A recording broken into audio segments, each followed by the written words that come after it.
If you don't care for that version of America the Beautiful, you're not alone. A good many people don't like it. They're actively concerned about the problem it represents. It just keeps piling up and piling up. Cost of waste disposal is going up all the time. Apparently, the city council doesn't want to do anything. We think the problem's bad now. Wait till next year. Don't we care about our environment? Every day, more and more of America the Beautiful is looking like this. Rubbish, trash, garbage, refuse, all are discarded junk. Experts call it solid waste. By any name, it's a national headache. Everybody talks about the population explosion. And indeed, in the last 20 years, the nation's population has gone up 30%. But in the same period, the volume of refuse we produce has gone up 60%, twice as fast an increase. Probably one reason for the trash explosion is we're more prosperous. Prosperity breeds waste. We throw away more every day. In fact, well over 5 pounds of solid waste per day for every person in the country. That's over 1 billion pounds, more than 500,000 tons, and still more tomorrow. To put it bluntly, we're losing ground in the fight to dispose of it as fast as we produce it. Every day it costs more to collect every pound of refuse. Every day there are more pounds of it. Every day there are fewer places to put it to get rid of it.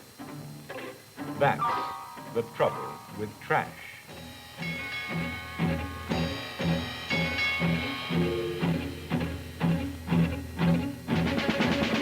Trash is not a pretty subject, so most of us prefer not to look at it or even think about it after we've produced our individual share.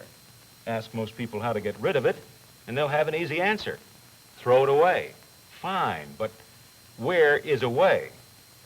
Well, unfortunately, too often, away is here, an open dump, an eyesore, a health hazard, and something this country can no longer afford to tolerate.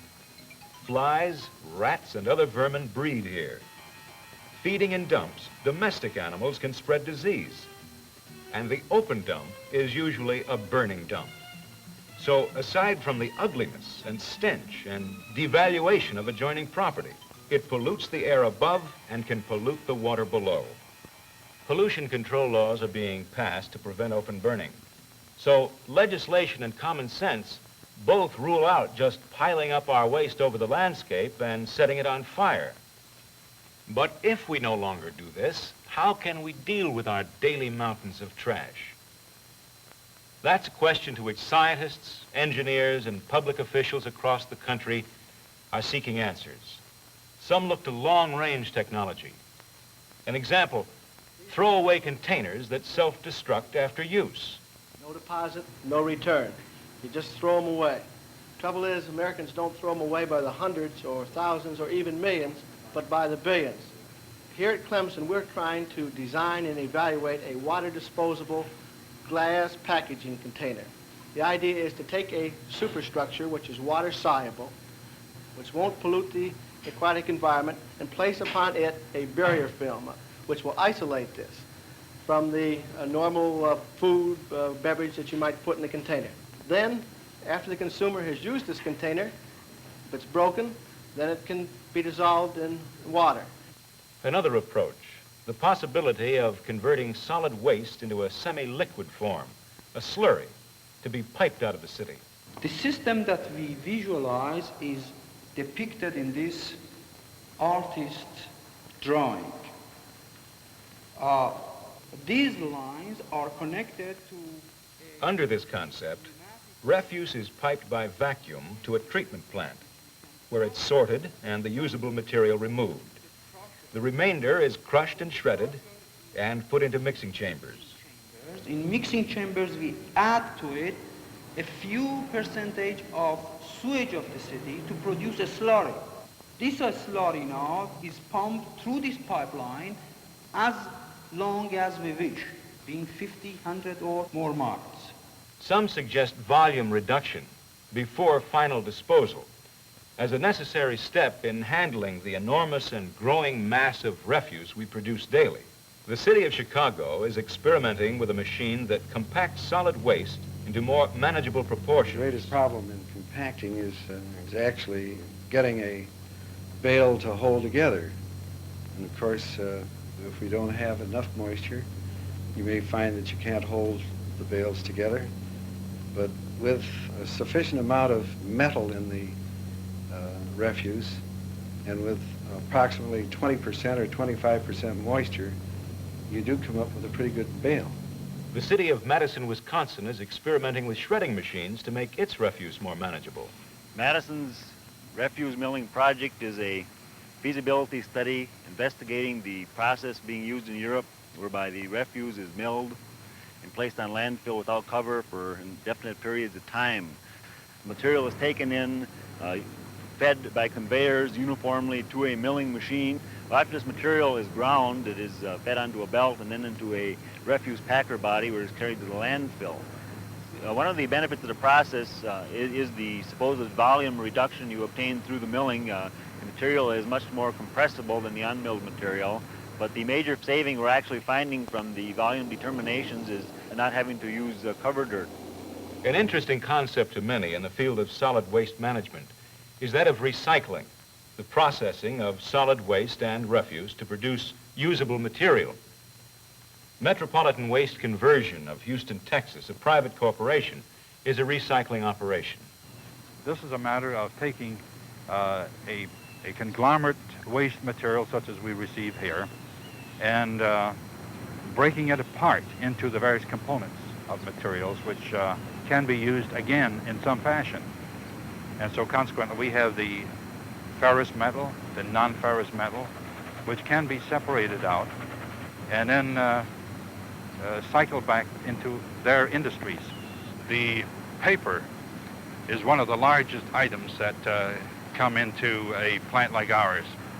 Then we have the plastic, and I will have to confess at this time it is our biggest problem that has yet to be resolved. We take the material, grind it up, mix it with enough moisture so that it has the proper environment for bacterial growth. And under this very favorable environment, a certain strain of bacteria develops which in 5 or 6 days completely breaks down all of the putrescible materials and create a situation there that makes it what we call a compost, but it is a very acceptable soil conditioner which goes back into the farming community. Perhaps the biggest problem we have had are the problems connected with financing and maintaining financing for a plant like this. So new technological concepts and approaches to solid waste management are being studied and tested. Some show promise for the future. Some others, like the idea of rocketing our trash into the sun for incineration, seem a bit too fanciful. But as a matter of practical fact, as of today and for the decade ahead, there are only 2 feasible methods available to our communities for dealing with our vast daily output of refuse. We can burn it or we can bury it.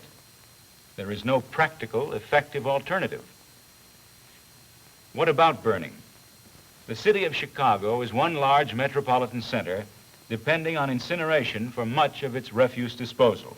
The city of Chicago has 3 incinerator plants with a total capacity of 2,650 tons a day. This plant is our newest and most modern and will handle 1,200 tons a day with 4 300-ton furnaces. The plant consists of a weigh station and a tipping floor where the material is brought in by a collection vehicle and dumped into an 1,880-ton capacity pit. The material is taken from the pit by a bridge crane and deposited into a furnace hopper, from where it goes through a continuous feed chute into the furnaces. The ash from the furnaces is then discharged into a drag link conveyor. The gases go over into a wet scrubber chamber where a large portion of the smaller particulate matter is removed. The gases then go from the scrubber chamber into a drying chamber, from where they go to a 15-foot by 250-foot high stack. The metal is salvaged and sold to a contractor. The residue from this plant is used mostly for covering our refuse in our sanitary landfill.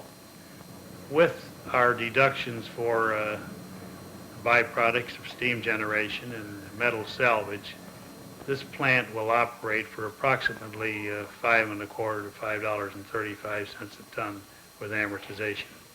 With the proper pollution control devices, a modern incinerator, although costly to construct and operate, is an effective system of handling solid waste. It is not a total disposal method, since incineration leaves a residue, about 20% on the average, which still must be dealt with.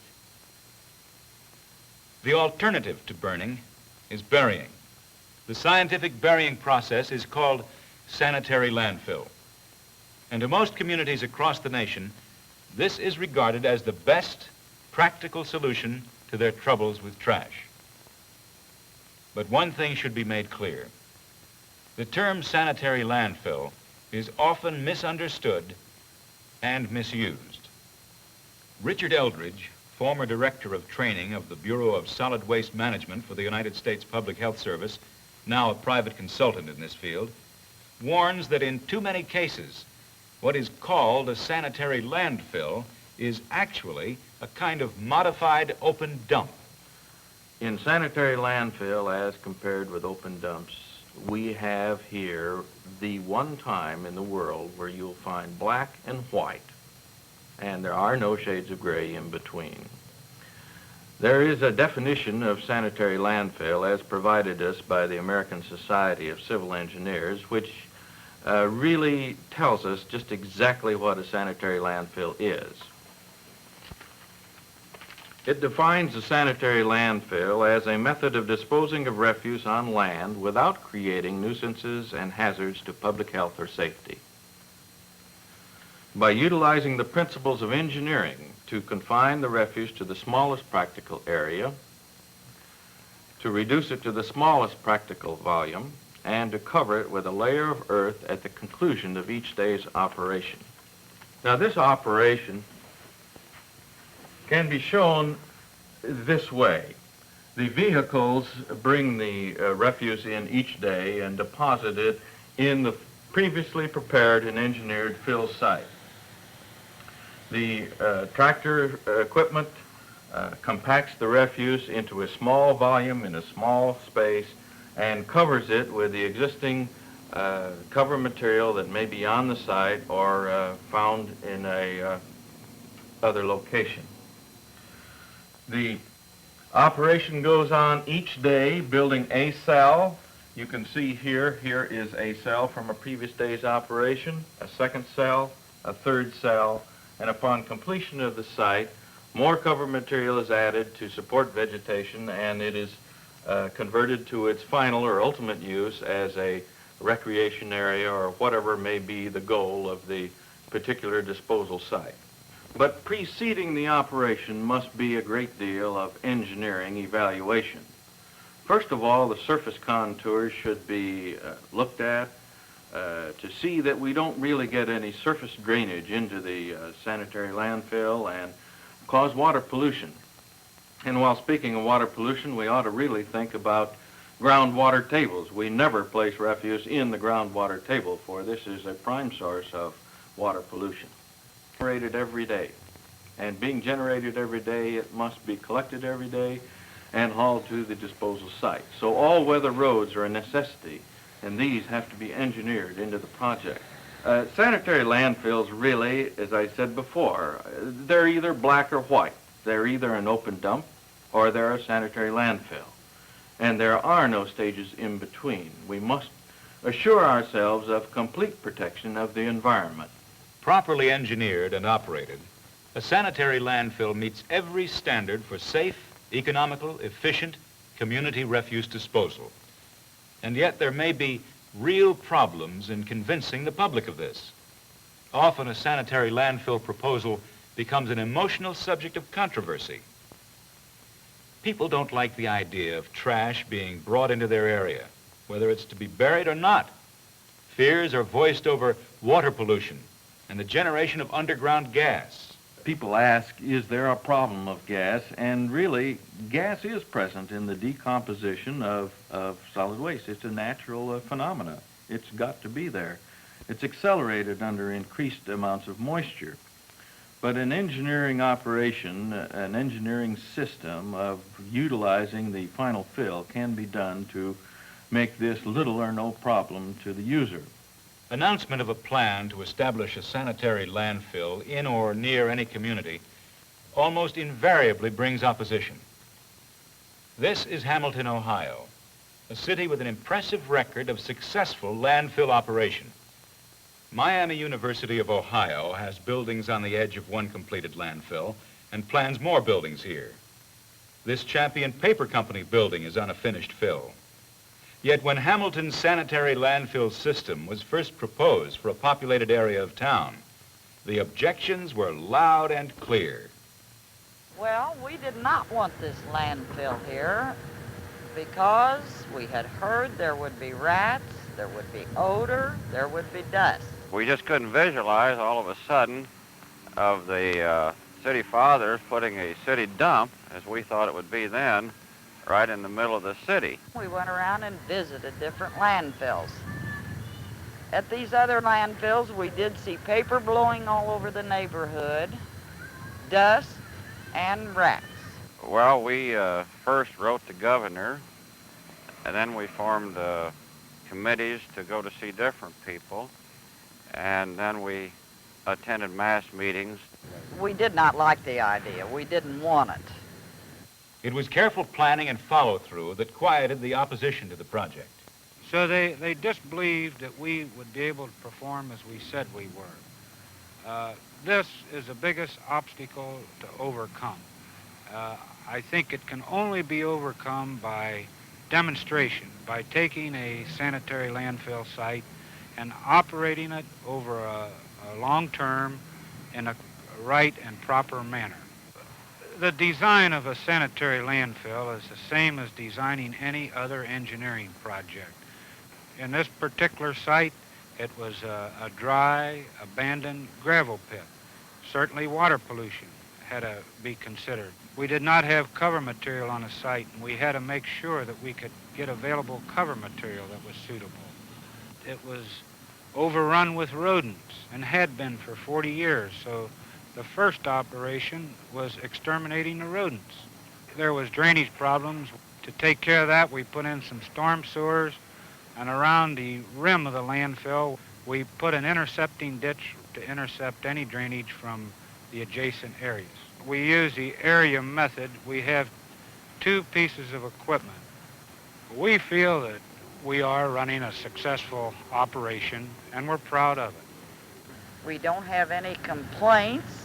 In my opinion, if a landfill is taken care of the way this one's been taken care of, I don't see why anybody'd have any objections to one. I come down at least every other day.